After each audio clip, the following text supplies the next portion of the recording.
अस्सलाम वालेकुम second year students, मैं हूं Abdul Razzaq. Chapter 16 alternating current में आज हमने लास्ट 2 एग्जाम्पल प्रॉब्लम्स सॉल्व करनी है। सो चलते हैं अपने व्हाइट बोर्ड की तरफ। डियर स्टूडेंट्स, हम चैप्टर 16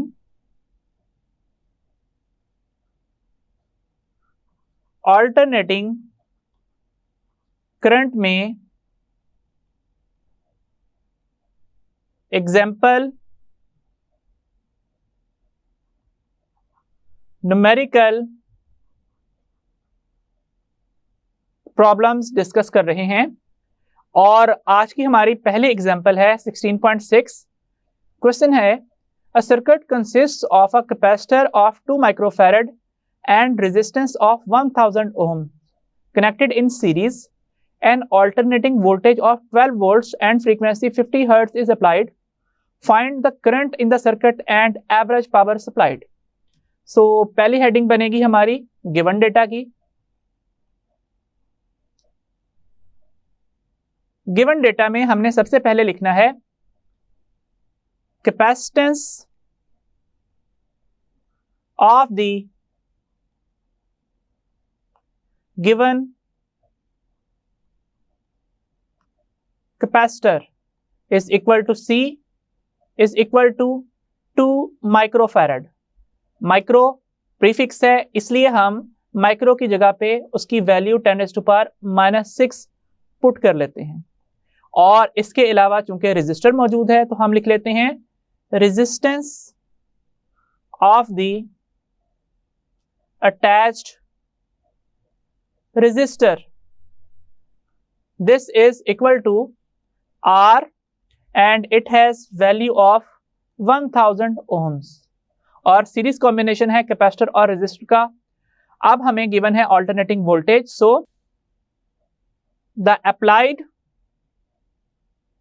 ऑल्टरनेटिंग या फिर root mean square voltage is equal to VRMS and it has value of 12 volt और फ्रीक्वेंसी कितनी है इस अप्लाइड वोल्टेज की, यहां पे हम लिख लेते हैं frequency of the applied voltage is equal to F is equal to 50 hertz। अब नेक्स्ट हेडिंग बनेगी रिक्वायर्ड की और इसमें हमें करंट फाइंड करना है सर्किट का और average power supplied. So required is root mean square current flowing through the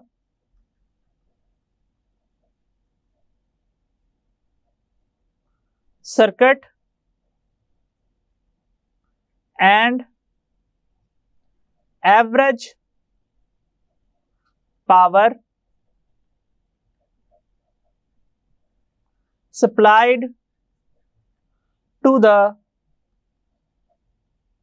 circuit, that means P average is equal to question mark। अब हम चलते हैं इसके सॉल्यूशन की तरफ।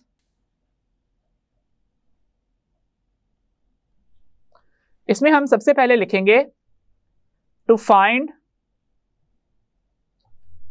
IRMS use Ohm's law. Ohm's law क्या है? V is equal to IR, लेकिन यहां पे चूंकि रेजिस्टर और कैपेसिटर मौजूद है तो उनकी कंबाइंड ऑपोजिशन इंपीडेंस से रिप्रेजेंट की जाती है और यहां पे जो करंट और वोल्टेज हैं वो रूट मीन स्क्वायर हैं।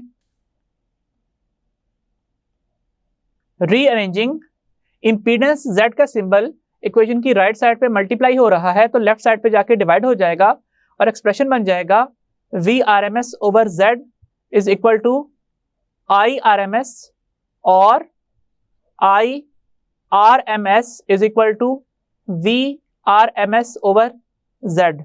This is equation number 1। अब हमें सबसे पहले सर्किट की इंपीडेंस पता होनी चाहिए। सो the circuit impedance can be calculated using following expression. और एक्सप्रेशन क्या है? Z is equal to R square plus XC square whole under root.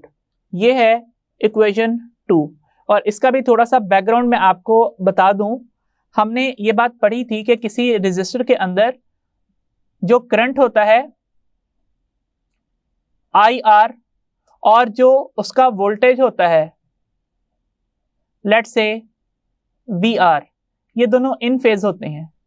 लेकिन क्योंकि सीरीज कॉम्बिनेशन है इसलिए कैपेसिटर का करंट भी हमने सेम डायरेक्शन में ड्रॉ करना है और सर्किट का रूट मीन स्क्वायर करंट भी इसी डायरेक्शन में आएगा। कैपेसिटर का जो कैपेसिटिव वोल्टेज है वो करंट को 90 डिग्री से लैग कर रहा होता है। इस वजह से जो कैपेसिटिव वोल्टेज है वो इस तरह से बनता है और इसके अलावा जो net root mean square voltage है इस सीरीज सर्किट का वो इस तरीके से हेड टू टेल रूल से हमें मिलता है। और VRMS और IRMS में जो फेज डिफरेंस है वो यहाँ पे इस थीटा के जरिए से हम फाइंड आउट कर सकते हैं। और हमें यह बात पता है कि VRMS IRMS को लैग कर रहा होता है, IRMS लीड में होता है, VRMS लैग कर रहा होता है। और इसके अलावा अगर यही एक्सप्रेशन लिखा जाए रेजिस्टेंस और रिएक्टेंस के एडिशन के लिए, तो अगर ये रेजिस्टेंस है और ये है कैपेसिटिव रिएक्टेंस XC, तो जो सर्किट की इंपीडेंस है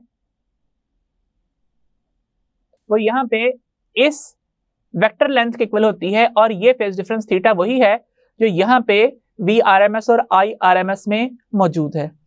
तो अब हमने ये इंपीडेंस का जो रिलेशन है वो एक्सप्लेन कर दिया, लेकिन हमें इक्वेशन नंबर 2 में पुट करने के लिए जो कैपेसिटिव रिएक्टेंस है वो चाहिए। तो उसके लिए हम लिखते हैं to find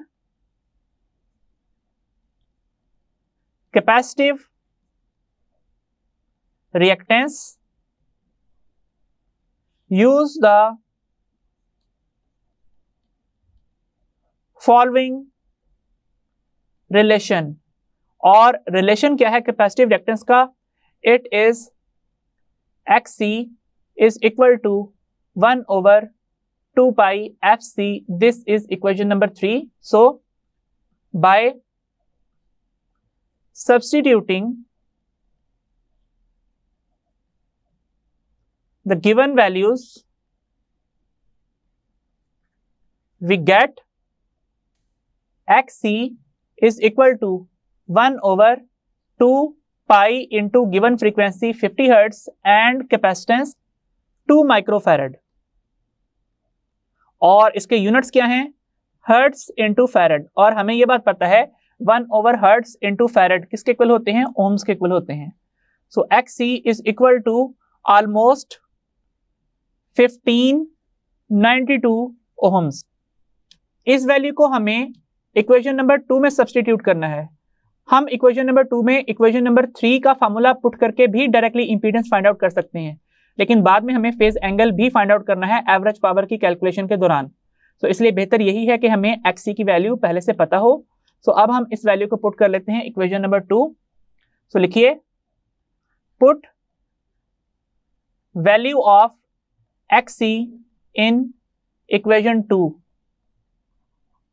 we get equation number 2 क्या थी? Z is equal to R square plus XC square whole under root। तो यहां पे वैल्यू सब्स्टिट्यूट करने के बाद Z का एक्सप्रेशन क्या बन जाएगा? R की वैल्यू कितनी थी? 1000 ओम्स और XC कितना आया है? 1592 ओम्स। इन दोनों को स्क्वायर लेके ऐड करना है और आंसर का अंडर रूट फाइंड आउट कर लेना है। इसका आंसर होगा 1880 ओम्स के इक्वल। इंपीडेंस के इस आंसर को हम पुट करेंगे इक्वेशन नंबर 1 में। So put value of impedance in equation 1। We get equation number 1 क्या है? IRMS is equal to VRMS over Z। So IRMS क्या बन जाएगा? VRMS की गिवन वैल्यू है 12 वोल्ट्स और सर्किट इंपीडेंस अभी हमने फाइंड आउट की, इसकी वैल्यू है 1880 ओहम्स। कैलकुलेटर पे सॉल्व कीजिए, आंसर होगा 6.4 इंटू 10⁻³ एम्पेयर्स और IRMS is equal to 6.4 milli amperes. तो ये हमने सॉल्व कर लिया। नेक्स्ट अब हमने ये डिस्क्राइब करना है to calculate average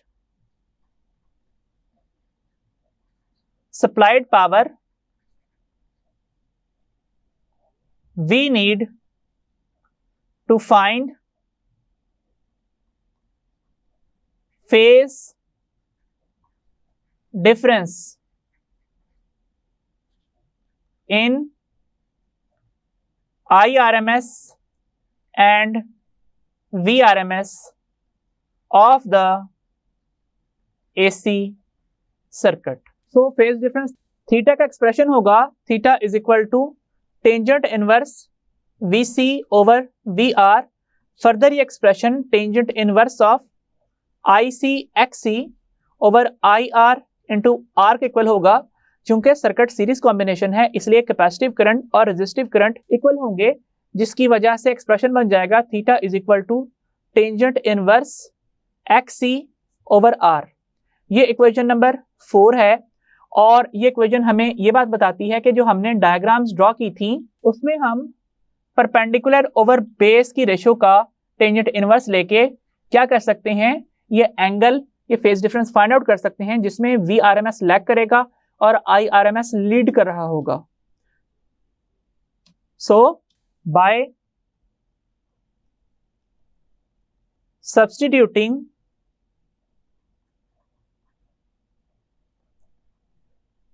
the given values, we get theta is equal to tangent inverse। क्या हमने XC की वैल्यू फाइंड आउट की थी? ये थी 1592 ओम्स और डिवाइडेड बाय रेजिस्टेंस है सर्किट की 1000 ओम्स। ओम से कैंसिल आउट होगा, थीटा होगा tangent inverse of 1.592। So calculator पे सॉल्व कीजिए, आंसर होगा 57.87 डिग्रीज। अगर हमने यहाँ पे XC की वैल्यू पहले फाइंड आउट ना की होती तो चूंकि XC का एक्सप्रेशन 1/2π FC के इक्वल होता है, इसलिए जब हम यहाँ पे सब्स्टिट्यूट कर देते तो थीटा का relation tangent inverse of 1/2π FCR बनता। यहाँ पे डायरेक्टली वैल्यू सब्स्टिट्यूट करके भी हम ये फेज डिफरेंस फाइंड आउट कर सकते थे। नेक्स्ट अब हमने चलना है to find the average supplied power, use the following relation। और रिलेशन क्या है? P average is equal to VRMS of the circuit and IRMS of the circuit into power factor cos theta। so by इस equation को हम equation 5 का नाम देते हैं। By substituting the given values we get. So क्या है VRMS की वैल्यू? ये है 12 वोल्ट्स और सर्किट करंट IRMS कितना है? ये है 6.4 मिली एम्पेयर्स और एंगल कितना है जिसका हमने कोसाइन फाइंड करना है, that means base over hypotenuse की रेशियो फाइंड आउट करनी है। It is 57.87 degrees. कैलकुलेटर पे इन वैल्यूज को सॉल्व कीजिए तो एवरेज सप्लाइड पावर जो पावर सप्लाई ने प्रोवाइड की उसका आंसर आएगा 0.04 वाट्स के इक्वल। डियर स्टूडेंट्स, जो पावर सप्लाई जनरेट करती है उतनी ही डिलीवर होती है एक्सटर्नल सर्किट के अक्रॉस, इसलिए हम यहाँ पे IRMS² Z into cos theta से भी यही आंसर फाइंड आउट कर सकते हैं। सर्किट करंट है 6.4 इंटू 10⁻³ एम्पेयर इसका स्क्वायर और सर्किट इंपीडेंस कितनी है ये है 1880 ओहम्स और 7 cos ऑफ 57.87 डिग्रीज के जरिए से भी हम सेम यही आंसर निकाल सकते हैं 0.04 वॉट्स के इक्वल। और third expression P average is equal to VRMS square over Z into cos theta में वैल्यू सब्सटीट्यूट कीजिए 12 volt square divided by 1880 ohms into cos of 57.87 degree से भी आप सेम यही आंसर फाइंड आउट कर सकते हैं जो है 0.04 वॉट्स। यहां से हम अपने आंसर को डिस्क्रिप्टिव फॉर्मेट में लिख देते हैं। The root mean square current through the given series combination is 6.4 milliamperes and the average power supplied to the circuit is 0.04 watts। Next example है 16.7। स्टेटमेंट है find the capacitance required to construct a resonance circuit of frequency 1000 kilohertz with an inductor of 5 milli henry. So given data में सबसे पहले हम लिखेंगे required resonance frequency FR is equal to 1000 kilohertz या फिर 1000 into 10⁻³ hertz या फिर FR is equal to 1 into 10⁻³ into 10⁻³ hertz और 1 इंटू 10⁻³ हर्ट्ज और FR is equal to 1 into 10⁻6 hertz. That means 1 megahertz की ये फ्रीक्वेंसी है जो हमने रेजोनेंस फ्रीक्वेंसी के तौर पे सेट करनी है किसी रेजोनेंस सर्किट के लिए। अब ये रेजोनेंस सर्किट चाहे सीरीज रेजोनेंस सर्किट हो या parallel resonance circuit, resonance frequency का एक्सप्रेशन एक ही रहता है। अच्छा, नेक्स्ट डेटा है इंडक्टर की inductance. So inductance of the given inductor is equal to L and it is equal to 5 millihenry or 5 into 10⁻³ Henry. So required is value of capacitance of the capacitor is equal to C। कितने farad का capacitor connect किया जाए circuit में कि उस circuit की resonance frequency 1000 kilohertz आ जाए। So next heading बनेगी इसके सॉल्यूशन की और यहां पे लिखेंगे for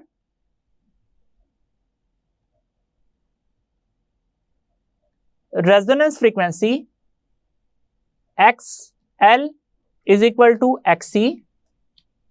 Here XL is equal to 2 pi FL and XC is equal to 1 over 2 pi FC। So XL की जगह पे लिखा जाएगा 2 pi FL और XC की जगह पे लिखा जाएगा 1 over 2 pi FC। ये F इधर आके मल्टीप्लाई हो जाएगा और ये 2 pi उस तरफ जाके डिवाइड हो जाएगा। सो एक्सप्रेशन बन जाएगा F square is equal to 1 over 2 pi square. C मौजूद है, साथ ही सेल्फ इंडक्टेंस की वैल्यू भी आके डिवाइड हो जाएगी। Taking square root on both sides, F square under root is equal to 1 over 2 pi square LC whole under root.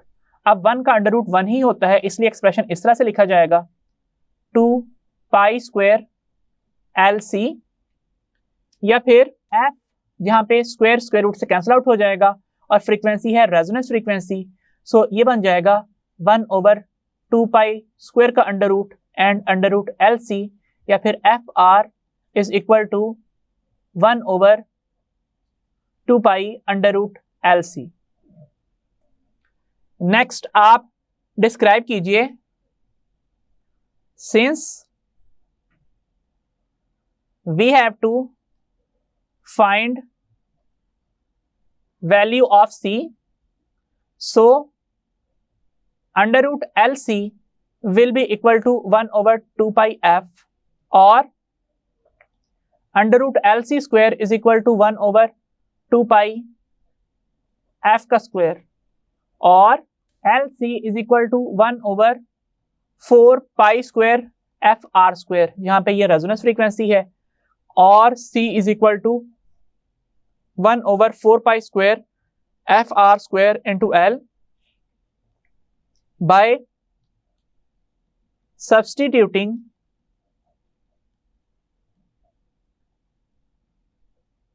the given values. We get C is equal to 1/4 pi square into frequency कितनी है 1 into 10⁻6 hertz, और इसका भी square होगा, और self inductance की value 5 into 10⁻³ Henry है।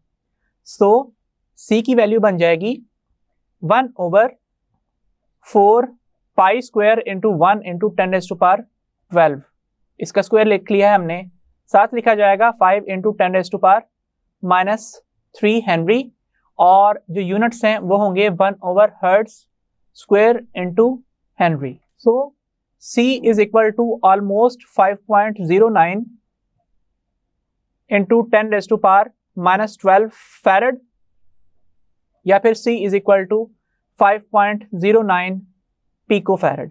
Dear students, अब अगर हमने ये देखना हो कि 1/हर्ट्ज स्क्वायर इंटू हेनरी किसके इक्वल आता है, तो इसके लिए फ्रीक्वेंसी का एक्सप्रेशन 1/T हमें ये बताता है कि हम हर्ट्ज की जगह पे 1/सेकेंड पुट कर सकते हैं, या फिर S-1 पुट कर सकते हैं, तो इस वजह से हर्ट्ज स्क्वायर की जगह पे लिखा जाएगा पर सेकेंड स्क्वायर। और सेल्फ इंडक्टेंस का expression L is equal to -EL/ΔI/ΔT में हेनरी किसके इक्वल आएगा, वोल्ट/एम्पियर पर सेकेंड के इक्वल। सो ये दोनों सब्स्टिट्यूशन कर लें, यहाँ पे बनेगा 1/S-2, और हेनरी की जगह पे लिखा जाएगा वोल्ट/एम्पियर पर सेकेंड। अब नेगेटिव पावर्स वाले टर्म्स को न्यूमरेटर से डिनोमिनेटर और डिनोमिनेटर से न्यूमरेटर में लेके जाएं, सेकेंड S-2 न्यूमरेटर में आके +2 बन जाएगा, और ये बन जाएगा डिनोमिनेटर में जाके S+1, और साथ एम्पियर पर वोल्ट मौजूद है, और इसके बाद ampere second over volt units बनेंगे, और Q is equal to IT से हम कूलम लिख सकते हैं एम्पियर सेकेंड की जगह पे, तो ये बनेगा कूलम/वोल्ट, और further C is equal to Q/V के एक्सप्रेशन को यूज करते हुए हम फैरड लिख सकते हैं कूलम/वोल्ट की जगह पे। तो इस वजह से ये यूनिट्स चेंज होते हुए फैरड में आ गए हैं, और आंसर है 5.09 into 10⁻12 फैरड। तो यहां से अब हम हेडिंग बनाते हैं रिजल्ट की, और रिजल्ट में डिस्क्राइब करेंगे the required value of capacitance is 5.09 picofarad to make the FR equal to 1 into 10⁻³ kilohertz. अगर 1000 किलोहर्ट्ज की रेजोनेंस फ्रीक्वेंसी सेट करनी है तो 5.09 पिकोफैरड को 5 मिली हेनरी इंडक्टर के साथ रेजोनेंस सर्किट में यूज करना पड़ेगा। Dear students, example numerical problems की डिस्कशन के बाद नेक्स्ट लेक्चर में हम एक्सरसाइज शॉर्ट क्वेश्चन स्टार्ट करेंगे। सो अंटिल देन, अल्लाह हाफिज।